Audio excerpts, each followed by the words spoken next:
नमस्कार दोस्तों, आज हम कहानी के माध्यम से बताएंगे कि कर्मों की सजा मनुष्यों को ही नहीं मिलता बल्कि देवताओं को भी भोगना पड़ता है।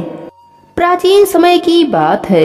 एक नगर में एक राजा राज्य करता था। वह बहुत ही अमीर था, पर वह बहुत ही घमंडी था। उसका मानना था कि उसके राज्य कोष का सारा धन उसके मेहनत का फल है, ना कि उसके भाग्य से मिला है। इसी कारण वह राजा अपनी प्रशंसा सुनना बहुत ही पसंद करता था। ना वह दान पुण्य करता और ना ही किसी को करने देता था। उस राजा के 7 पुत्रियां थीं। एक दिन वह राजा सबके साथ भोजन कर रहा था।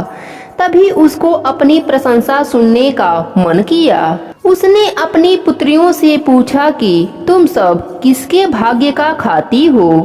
इस पर बड़ी 6 पुत्रियों ने झट से कहा, पिताश्री, मैं सब आपके भाग्य का खाती हूँ।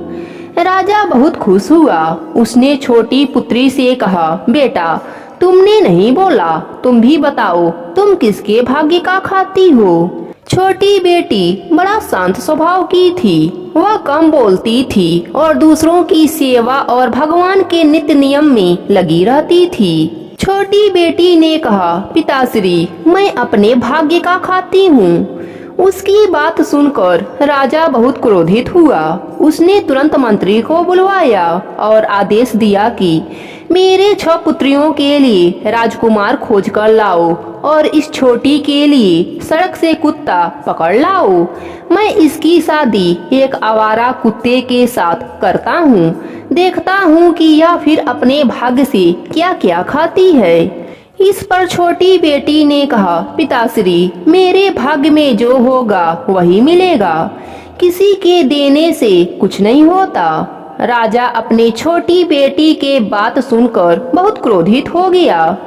राजा के कहे अनुसार मंत्री ने 6 राजकुमारियों के लिए अलग अलग नगर के राजकुमार खोजकर ला दिया और छोटी राजकुमारी के लिए एक आवारा कुत्ता खोजकर ला दिया। राजा ने सारे बेटियों की शादी करा दिया। 6 राजकुमारियों को खूब सारा धन दौलत दिया और छोटी राजकुमारी को कुत्ते के साथ विदा कर दिया। कुत्ता आगे आगे चलता और राजकुमारी उसके पीछे पीछे चलने लगी।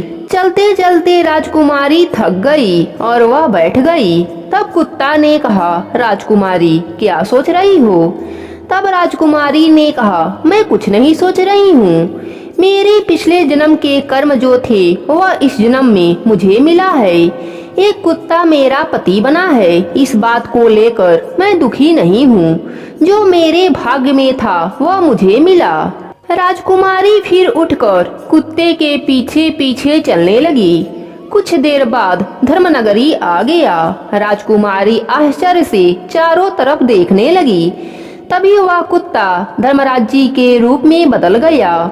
धर्मराज जी को सामने देखकर राजकुमारी हाथ जोड़कर बोली, प्रभु, आप हैं। मेरा ऐसा कौन सा पुण्य है जो आपको आना पड़ा मेरी लाज बचाने।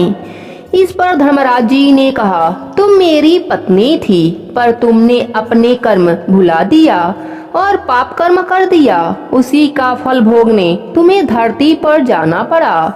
जब तुम्हारे पाप कर्म समाप्त हो गए तो फिर तुम धर्मलोक आ गई।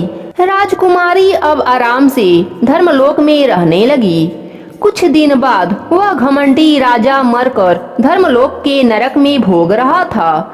जब राजकुमारी ने अपने पिता को देखा तो वह पहचान गई और उसके पिता भी अपनी पुत्री को पहचान लिया। वह अपने पुत्री से क्षमा मांगने लगा।